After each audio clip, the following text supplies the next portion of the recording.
감리회에 소속되어 있는 정식 교단입니다.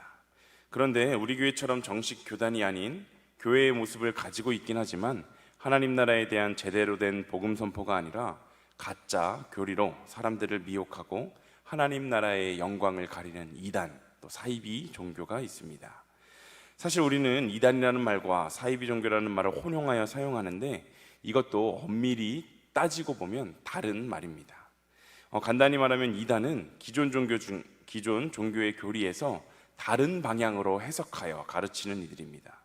저도 이단 이런 말은 많이 사용했었는데 성인이 되어서도 이 이단의 의미를 정확하게 제가 알지 못했습니다. 정식 종교는 1단이고 이단 종교는 이상한 종교, 또 3단, 4단 이런 식으로 숫자 2단인 줄 알았던 적이 있었습니다. 하지만 이단은 한자어인데 다를 끝단, 즉 끝이 다르다라는 뜻으로 종교적 의미로 보면 얼핏 보면 비슷해 보이지만 기성 종교의 정통 교리에서 많이 벗어난 교리를 주장하는 집단을 의미합니다.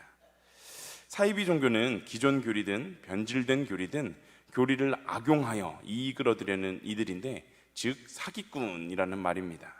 우리가 사용하는 사이비 종교는 그 겉보기엔 종교 같아 보여도 사실 종교가 아닌, 종교라는 형태만 가지고 부당한 이익을 취하려는 그러한 집단을 말합니다.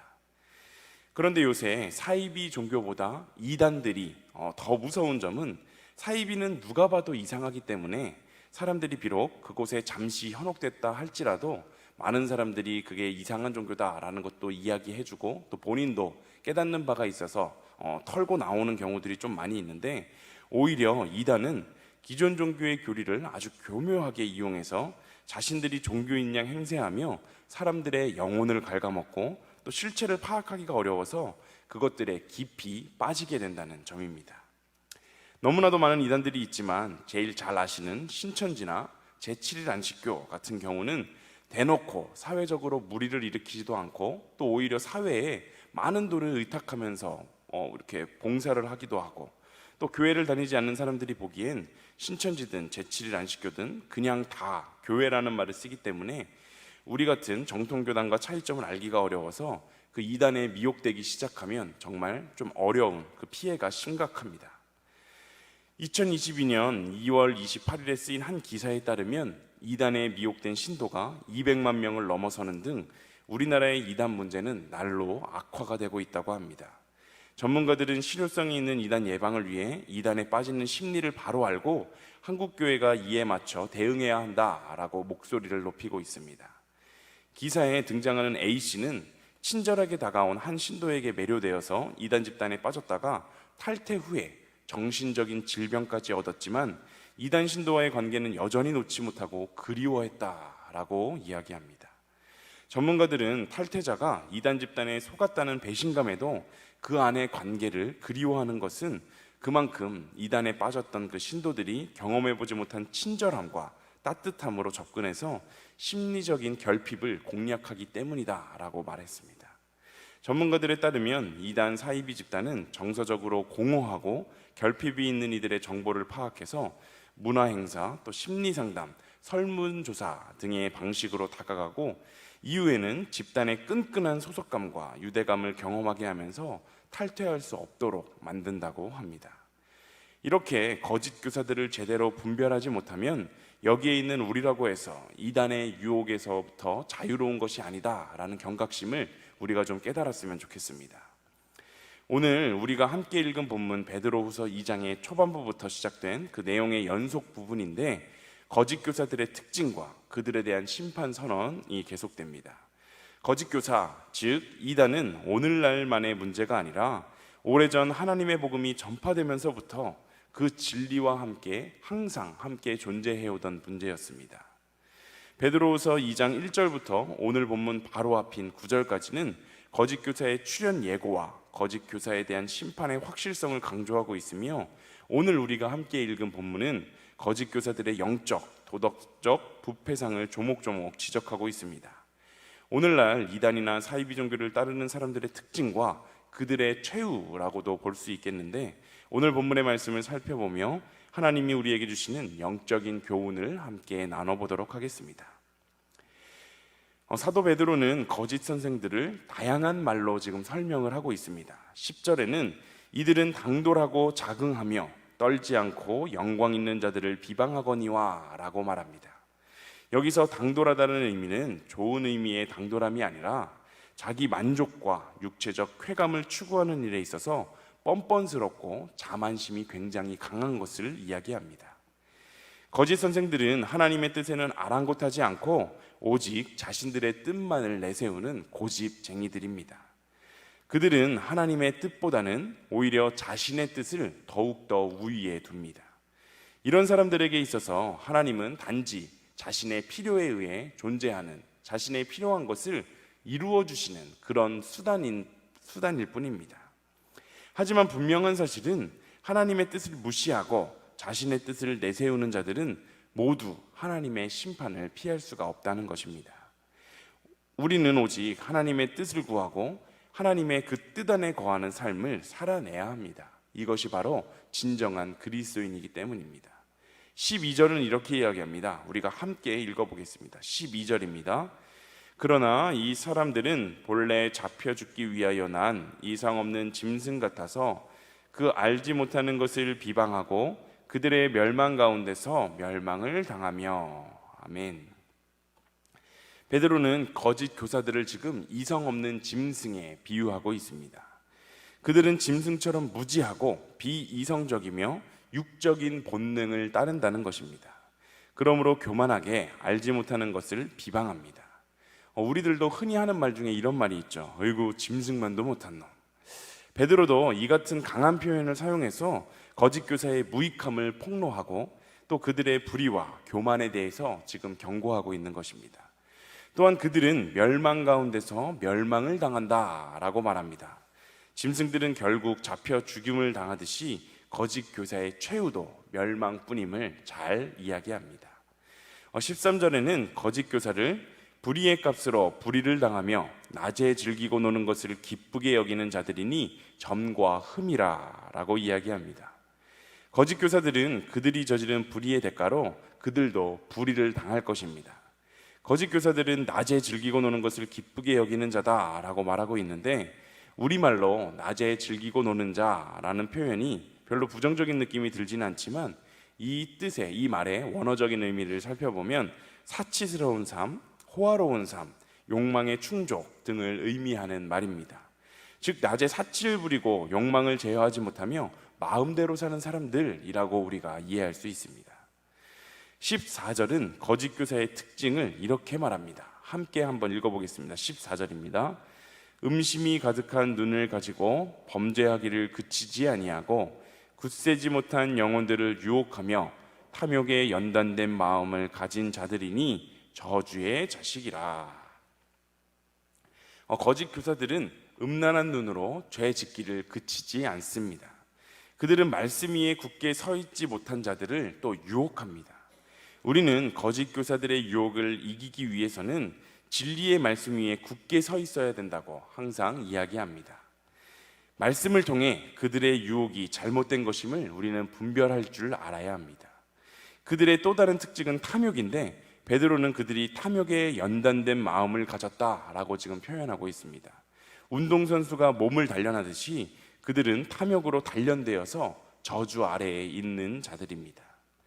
15에서 16절은 부월의 아들 발람의 길을 따르는 자라는 이야기를 하는데, 발람은 민수기 22장에서 25장에 등장하는 인물로 그는 모압 왕 발락에게 이스라엘을 저주하라는 청탁을 받았던 그런 사람입니다.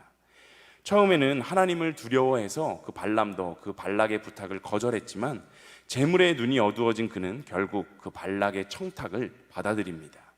결과론적으로 하나님의 역사하심으로 인해 이스라엘을 저주한 것이 아니라 결국 그는 축복을 했지만 그는 하나님이 정하신 바른 길로부터 쫓겨나게 되었습니다.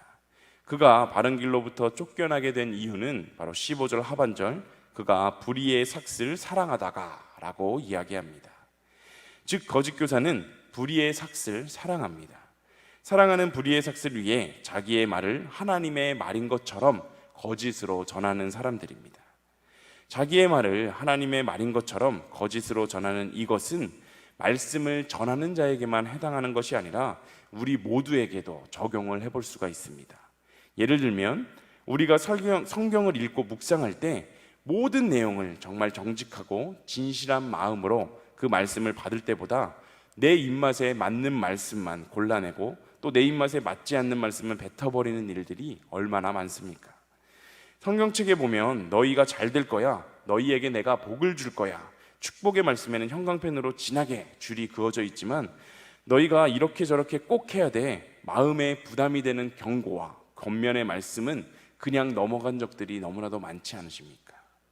오늘날에도 여전히 발람의 길을 쫓도록 만드는 사단의 유혹들, 이러한 유혹들이 우리의 삶에는 너무나도 많습니다. 베드로전서 5장 8절은 이렇게 이야기합니다. 근신하라 깨어라, 너희 대적 마귀가 우는 사자같이 두루 다니며 삼킬 자를 찾나니. 거짓 교사와 이단은 우리의 멀리 떨어져 있는 것이 아닙니다. 너희 대적 마귀가 우는 사자같이 두루 다니며 삼킬 자를 찾고 있다고 말하는데 그들은 머리에 뿔이 달린 모습이나 대놓고 악마의 형상으로 우리들에게 접근하지 않습니다. 그들은 늘 성도들과 함께하면서 경건한 자의 모양을 가지고 우리들에게 접근을 합니다. 그래서 우리는 항상 근신하고 깨어 있어야 하는 것입니다. 이것은 결코 베드로가 이 책을 쓰던 당시에만 해당하는 것이 아닙니다. 특히 오늘날에는 미디어, 특히 유튜브, 또 카카오톡 메시지들의 영상들을 통해 아주 자연스럽게 이단들은 성도들을 미혹합니다. 이러한 유혹에 빠지지 않기 위해 더욱더 말씀을 사모하며 말씀의 자리를 사모하는 우리가 되어야 합니다. 우리가 요새 즐겨 부르는 찬양 말씀 앞에서의 가사처럼 생명의 말씀을 읽고 순종하며 하나님의 말씀에 생명을 걸고 그 말씀에 따라 순종하며 살아가는 일신교회 성도님 한 분 한 분이 다 되시기를 간절히 소망합니다. 본문 19절을 우리가 함께 읽어보겠습니다. 19절입니다. 그들에게 자유를 준다 하여도 자신들은 멸망의 종들이니 누구든지 진 자는 이긴 자의 종이 됨이라. 아멘. 유혹하는 거짓 교사들이 자신들을 따르면 자유를 얻을 수 있다, 나를 따라오면 너희에게 참 자유가 있을 것이다 라고 미혹한다는 말입니다. 그러나 우리가 그들을 따라 살면 정말 진정한 자유를 얻을 수가 있을까요? 이 질문에 베드로는 아주 단호하게 아니라고 이야기합니다. 베드로는 누구든지 진 자는 이긴 자의 종이 됨이라 라고 선포하고 있는데, 누가 종들을 주인에게서 해방시키고 자유를 줄 수가 있을까요? 오직 이긴 자만이 자유를 줄 수가 있는 것입니다. 전쟁에서도 이긴 자만이 전쟁의 승리자로서 상대편 국민을 종으로 부릴 수 있는 자유자가 됩니다. 아무리 자유자가 되고 싶어도 패배한 사람은 자유를 얻을 수 없는 것입니다. 우리를 유혹하면서 자유를 준다고 이야기하는 그 이단들은 이미 자신의 본성, 그 악을 행하려는 본성과의 싸움에서 이미 패배하고 진 자들입니다. 자신의 죄악된 본성에 이미 익숙해져서 그 본성이 시키는 일을 하지 않고는 못 견디는 그들은 종들입니다. 이것은 19절 중반절에 이야기하는 멸망의 종들, 이 멸망의 종들을 의미합니다. 우리가 기억해야 할 것은 우리에게 참된 자유를 약속하실 수 있는 분, 우리에게 참된 자유를 보장해 주실 수 있는 분은 오직 죄와 사망의 권세를 십자가의 죽음으로 이기고 부활하신 예수님뿐이라는 사실입니다. 오직 예수님만이 우리에게 자유를 선포하실 수 있습니다.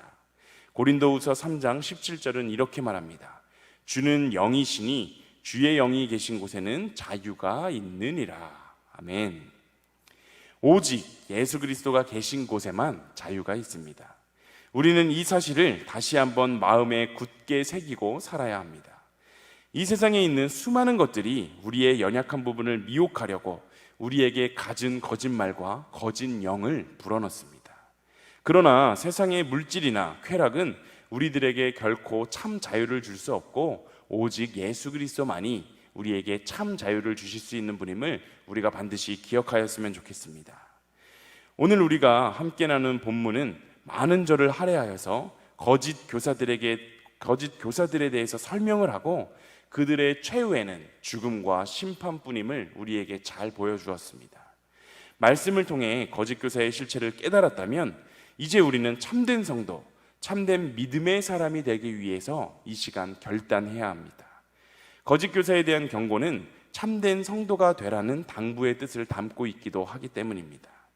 오늘날 한국 교회가 세상의 질타를 받는 가장 큰 이유는 성도들이 경건함과 거룩함을 상실해 가고 있기 때문입니다. 목회자, 장로, 권사, 집사라고 불리며 교회에 오래 다닌 성도들마저도 세상의 성공은 추구하지만 성결한 삶, 구별된 거룩한 삶에 대해서는 많은 관심을 보이지 않는 현실입니다. 바라기는 한국 교회의 회복이 바로 우리 일신교회를 통해 시작되기를 소망합니다. 우리는 부족하고 연약하지만 날마다의 삶 가운데 우리 자신을 돌아보며 말씀과 기도로 무장하는 삶을 통해 하나님 나라를 확장시키고 우리의 거룩하게 구별된 삶으로 하나님을 증명해내며 증거해내는 일신교회 성도님들이 다 되시기를 간절히 소망합니다. 우리 함께 찬양 한 곡 더 하겠습니다. 찬송가 269장입니다.